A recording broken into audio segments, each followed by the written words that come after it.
has 3 of its little sleeves still on it, so when you put it back on, there's something to slide on there like that. You just put on those little tabs right there. But I'm going to set this board down, desolder that, put it in there, resolder it back on, and start reassembling things here in a minute. Alright, got that board put back together. So now I'm going to reinstall it onto this main board that sits on there. So let me get the grooves all lined up. That fourth one stayed stuck to the little board, so as long as you get them all lined up, just kind of get it a little tap just to get it started. And it's all lined up. So I get some a little heavier. Just smack it on there. So, and this board's nice and thick and stout. I mean, so you can be a little persuasive with it, not worry about breaking anything. So it's perfectly fine. And then this one is plugged into those little pins there. Alright. Now,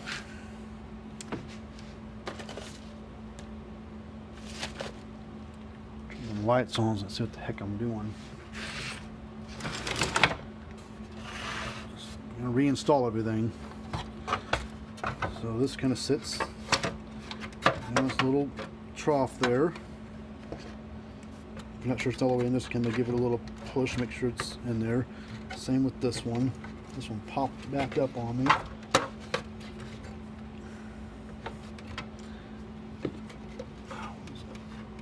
No.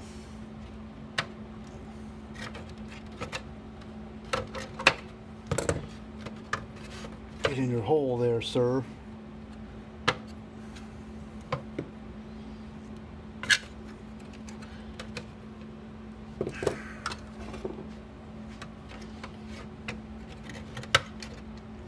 Jeez, pain in the ass. Alright, now I'm start jumping all the wires across, and there's this kind of line up each board at the same tab things that connect onto on both sides. So you know there's a tab there and a tab there, so you just take the jumper wire from one and connect it on the other. And sometimes, not often, these wires will go bad either internally or right where it ties onto the little clip there. These all look good. As I was pulling them off, I kind of glanced down. They didn't see anything burnt or whatever.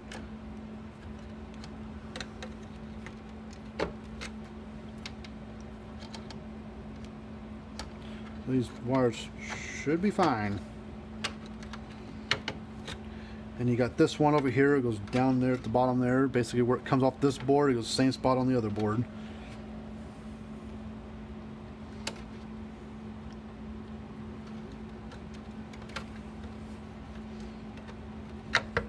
So I'm just hoping that this board's fine.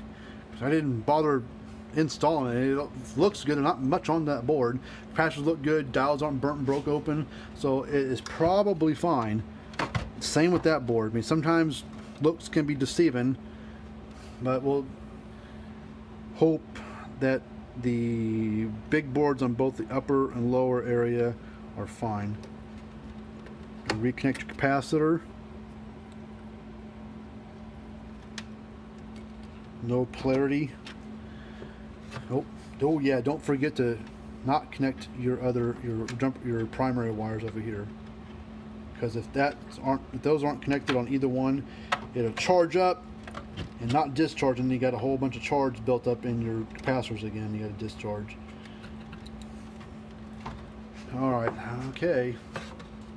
Now it's hooked up as a 200 mile, so let's cross our fingers and eyeballs, hope that this is fine now.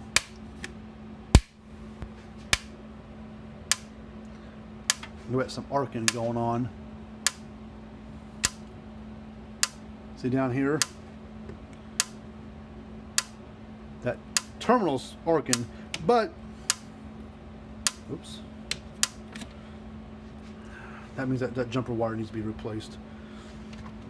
It had a little dust on it, but I didn't think nothing of it.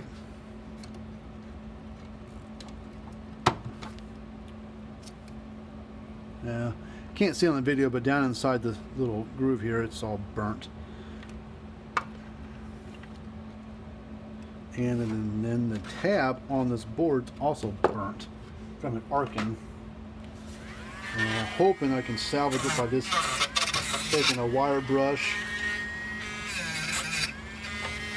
I'm going to replace the connector on the wire, or replace the whole jumper wire in general.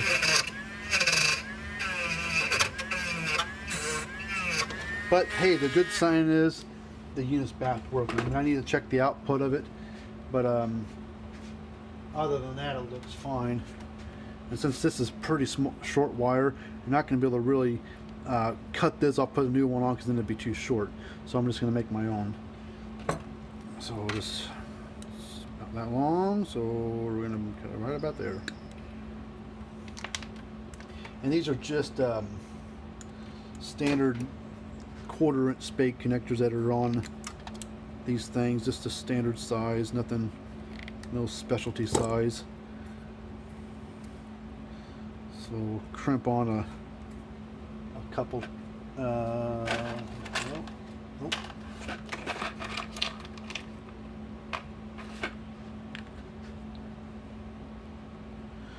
Now, I hope I cut the wire long enough. I usually cut just a little bit longer so I have a little room to work with. You cut it too short, you gotta freaking redo it all over again. At least the wire and everything. Probably the best pair of crimping tools I've ever had. They're made by Channel Lock. You can find them on Amazon for like 20 bucks or less. Alright, so I'm going to hook that on here. I want to look at something real quick. Yeah, that's what I thought. The little tab down here is also burnt. So let me take the little wire brush tool.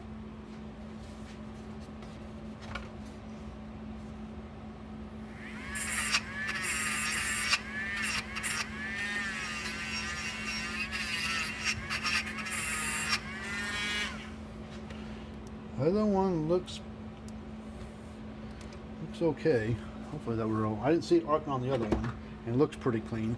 What I'll also do, I'll probably put a little dielectric grease on the little connectors here, and I hope that it help out with the arcing, or at least prevent it from coming back again. And put new connectors on the wire.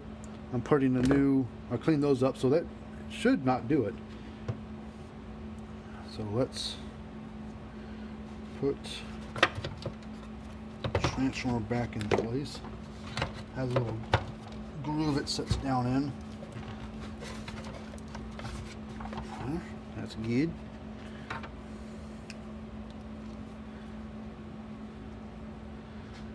So now I'm going to take this.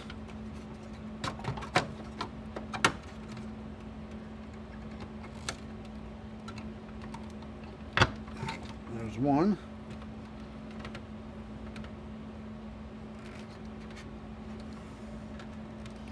I had it turned the wrong direction. Oh, come on, get over here.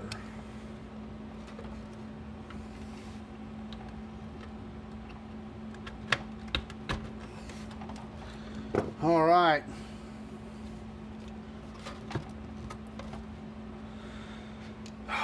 All right, let's plug her in again and hope like hell no more arcing.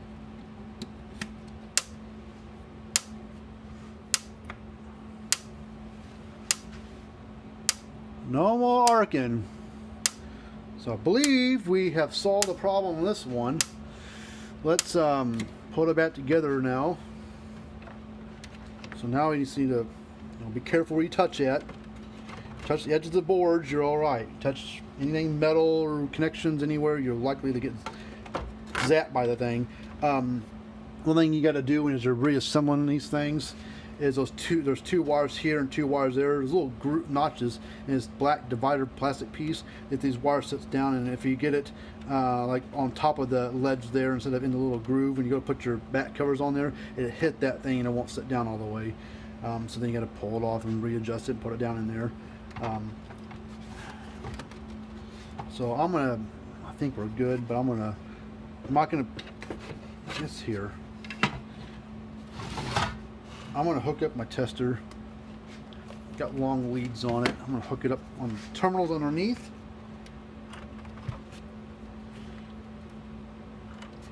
Now we have to put it all back together, plug it in, and then should put out about 8,000-9,000 volts or more.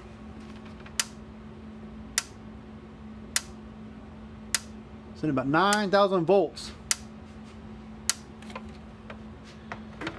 So this one's done. This one, I thought it would need the transformer because it didn't discharge, but it wasn't discharging because the tracking going to the transformer, at least this one, was burnt. So it had all that charge built up but wouldn't discharge. So hopefully this helps you out. If you're ever looking for parts for these things, you can't find them on Zareba's website, get a hold of us and we'll see what we can do to help you out with parts. Or if you just say the hell with it, I don't know where I'm going with it, just send it here, let us do it for you, and I won't charge anything for looking at it. And this one was kind of a bit of a chore because we had to rebuild those two boards and everything. Dumb thing's not sitting down all the way. Hold on, let me take this back cover off again.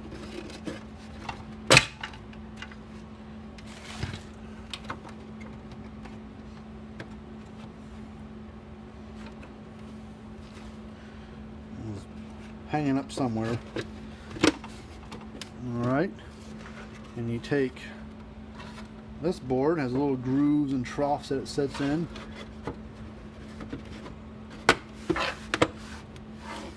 Set it on there, and then you just put your screws back in it. But hopefully this helped you out some on how to repair one of these things, or see what goes into a repair on one of them. This was I don't know, semi pain in the ass. Sometimes they can be a little more difficult, sometimes they can be a little easier, but this was kind of, I guess, a middle of the road repair on what it needed. I used better judgment on those two big boards. Fine, I just base it on looks, I guess, and it looked good, so I assumed it was good. Sometimes assuming get you in trouble.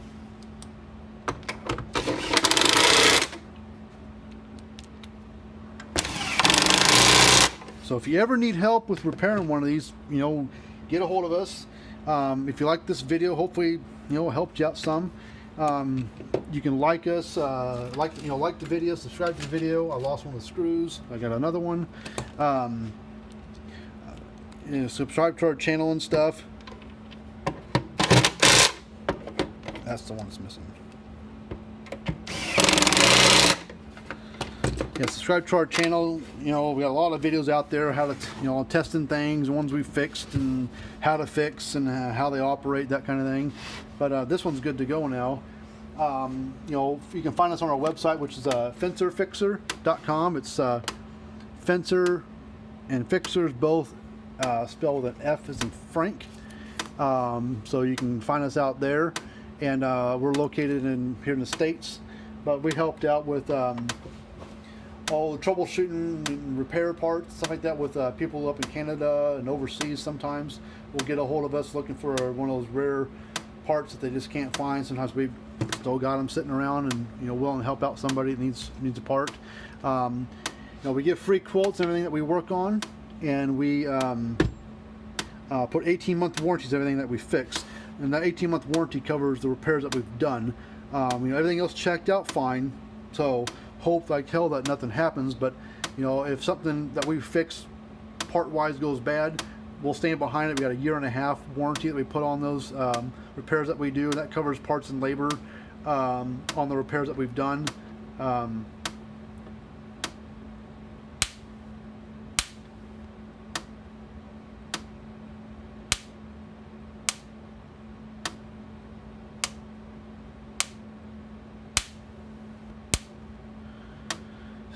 But anyways, remember to subscribe to the channel, like the video, share the video if you like, whatever. But get a hold of us sometime. We'd be happy to work on something for you. We work on a lot of different brands. Pretty much anything related to electric fence we'll work on, whether it's 75 years old or built 2 days ago, we'll work on it. And it's always a free quote, and we always put an 18-month warranty on it. So until we get another repair in to put a video together, we'll see you later.